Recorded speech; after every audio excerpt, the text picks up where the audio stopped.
Olá, seja bem-vindo para mais um Evangelho. Que a paz e a luz de Jesus nos envolvam hoje e sempre. Hoje nós vamos retiramos lá do Evangelho segundo o Espiritismo, capítulo 7, item 11.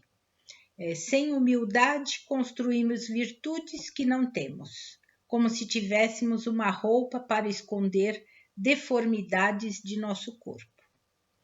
Vamos falar hoje sobre conhecendo a nós mesmos, porque afinal de contas, sem humildade, sem compreensão de nós mesmos, não nos conhecemos, não é? Por isso que escolhemos essa frase do Evangelho. E esconder nossas deformidades é tudo que nós não precisamos, não é? No dicionário, humildade quer dizer virtude que nos dá o sentimento da nossa fraqueza. Humildade, simplicidade, modéstia, não é? E é de suma importância termos humildade sincera, pois sem ela, como nos diz o Evangelho, tenderemos a encobrir os nossos defeitos. E não queremos isso, não é? E ainda exaltarmos as nossas virtudes, piorou, não é? É necessário conhecer tanto os nossos defeitos quanto as nossas virtudes. E humildade para compreendermos que erramos sim, somos passíveis de erros, não é? E que podemos aprender com esse erro, procurando ser melhor amanhã do que fomos hoje. Não ter vergonha de assumir o erro também que cometemos, não é? Mas, pelo contrário, lutar com perseverança, com ânimo, para resistir à tentação de errar de novo. Por isso, é necessário sempre orarmos e vigiarmos. Orarmos e pedir a Jesus que nos ajude na conquista da humildade sincera. E assim, ficaremos livres de uma série de angústias que nos traz quando erramos, não é? E quando não oramos e vigiamos, também ficamos daquela angústia. Compreender o próximo. Evangelho de João, capítulo 8, de 1 a 10. Quem estiver sem pecados, que atire a primeira pedra. Atirar a primeira pedra é fácil, não é? E nós fazemos isso com maestria, não é verdade? Mas quando alguém aponta um único erro nosso, nossa, nos sentimos muito ofendidos. E no dicionário, compreensão quer dizer ato ou efeito de compreender, perceber, conter em si, né? E se conseguirmos ser humildes, conseguiremos compreender que assim como nós erramos, também o nosso próximo, aquele que convive conosco, ou aquele que não convive, mas que temos afinidade com eles, convivemos de uma certa maneira com eles, tem a mesma possibilidade de errar, que nós, né? Então, isso torna-se já um pouquinho, né, mais fácil. Compreendemos, já sabemos se somos humildes, se compreendemos, aí começamos então começa a ficar mais fácil a nossa compreensão, não é? E o conhecimento também de nós mesmos. Então, veremos que ninguém está sem pecados, ou seja, tem atitudes a serem corrigidas, assim como nós.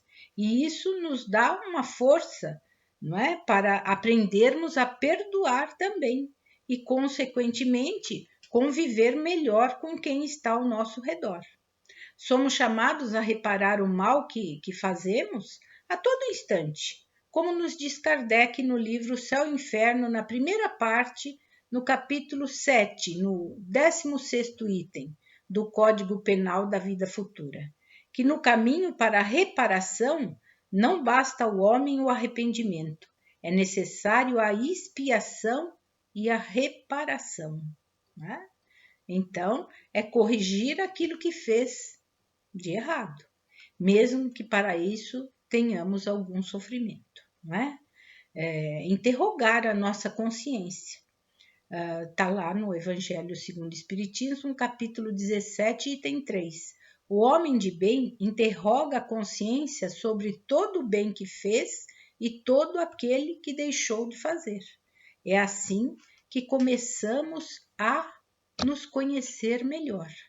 Depois que tivermos buscado a humildade e a compreensão do próximo, devemos fazer uma análise sincera da nossa consciência e verificar: fomos úteis em todos os momentos que tivemos a oportunidade? Se toda noite, ao deitarmos, tivermos a condição de colocarmos sobre a nossa cabeça sobre o nosso travesseiro, estarmos com a consciência tranquila, em muita paz, ciente de que as nossas responsabilidades como marido, como esposa, pais, filhos, patrão, empregado, enfim, foram cumpridas a contento? E se não foram, o que poderemos fazer para melhorar no dia seguinte? Agindo com humildade, com compreensão, perdoando, fazendo a autoanálise, podemos evitar sofrimentos e decepções no futuro.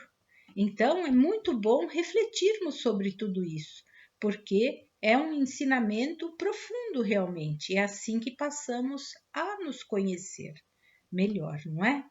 No Evangelho de Mateus, no capítulo 18, do versículos 1 ao 5, Jesus toma uma criança como exemplo, mostrando que o homem precisa assemelhar-se aos pequeninos para ganhar o reino dos céus. Ou seja, a criança tem a humildade de estar sempre disposta a aprender. Ela não se recusa a aprender, ela não tem vergonha de falar que não sabe. E ela está sempre disposta ali a aprender com tudo que a cerca, de forma atenta e constante. Ela perdoa sempre, de forma sincera, aqueles que convivem com ela, não guardando mágoa ou ódio. E, por fim, faz as coisas aos outros de maneira desinteressada, sem esperar nada em troca. É assim que Jesus quer que nós também passamos a agir, não é? Como crianças, e iremos nos conhecer melhor. Pois, como disse Jesus, esse é o caminho para entrarmos no reino dos céus, que nada mais é do que um estado de espírito, onde encontraremos a paz e a felicidade que procuramos. Somos um gigante que desconhece o próprio tamanho. Temos uma infinidade muito grande dentro de nós, não é? Emmanuel nos diz no livro Ceifa de Luz, na lição 6, ele diz assim: penetra no silêncio da própria alma, escuta os pensamentos que te nascem do próprio ser e reconhecerás que a solução fundamental de todos os problemas da vida surgirá de ti mesmo. Veja, surgirá de ti mesmo. Presta atenção nos seus pensamentos, não é? Que a solução está exatamente aí. Escuta, não é? Escuta a voz de Deus. Ele fala conosco, não é? O autoconhecimento exige disciplina, tempo e disposição incansável de recomeçar, fazer meditação, analisar, não é? O nosso dia a dia, cultivo de novos hábitos, oração, renúncia muitas vezes, não é? Necessitamos renunciar a alguma coisa, capacidade de sacrifício, caridade para com o próximo, para consigo mesmo, vigilância mental, não é? Vigiar os pensamentos, orai e vigiai, vontade ativa, disciplina sobre os nossos desejos. Sabe aquela disciplina quando estamos fazendo uma dieta, por exemplo? Então ficamos lá disciplinados, não é? Prestando atenção naquilo que vamos nos alimentar, com aquilo que vamos nos alimentar. Então é essa disciplina sobre os desejos. Diálogo fraternal consigo mesmo também, esse diálogo interno que todos nós temos, não é? O dever cumprido, o amparo espiritual, ele sempre está ali. Jesus sempre está ali ao nosso lado, os nossos mentores individuais, porque não existe felicidade sem o pleno conhecimento de si mesmo. É necessário mergulharmos profundamente em nosso íntimo, nos conhecer profundamente, não é? E a convivência com o nosso próximo é bendita nesse aspecto. Por quê? Porque nos proporciona refletirmos sobre as nossas próprias atitudes e sobre aquilo que ouvimos também do nosso próximo. Ele também nos ensina com aquilo que ele fala. Saber os motivos das nossas reações frente aos outros. Por que tive aquela reação? Qual o sentimento embutido em mim para ter aquela reação? Né? O que causou? Entendermos os sentimentos e as ideias nas relações engrandece a nossa alma e ajuda na compreensão de nós mesmos.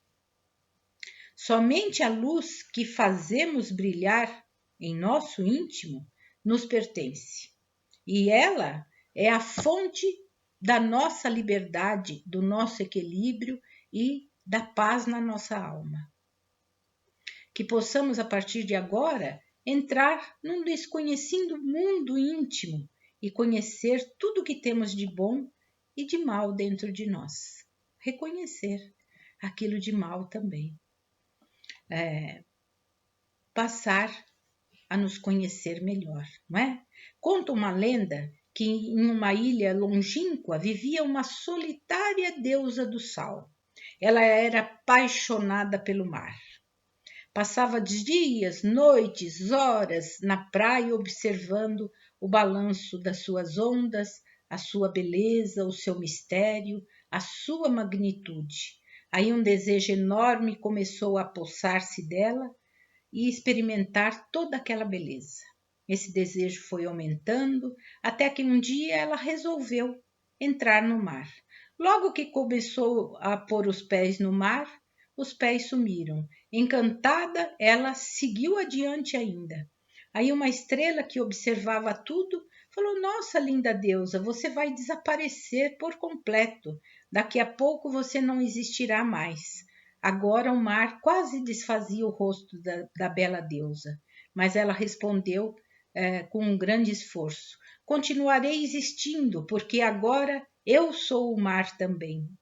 Então, para conhecer e experimentar, é preciso permitir-se, ir em frente. Quando isto acontece, a mudança se dá. Mudamos, não é? A deusa mudou, transformou-se em mar, fazendo parte dele. Passou a ser o mar que ela tanto admirava na praia. O mar, por sua vez, também se transformou, porque foi salgado pela deusa. Ambos experimentaram a mudança, a deusa e o mar. E assim somos nós também, quando experimentamos essa mudança, não é? Então, vamos nos dar uma chance, experimentemos também, não é? Que Jesus abençoe você e toda a sua família. Muita paz.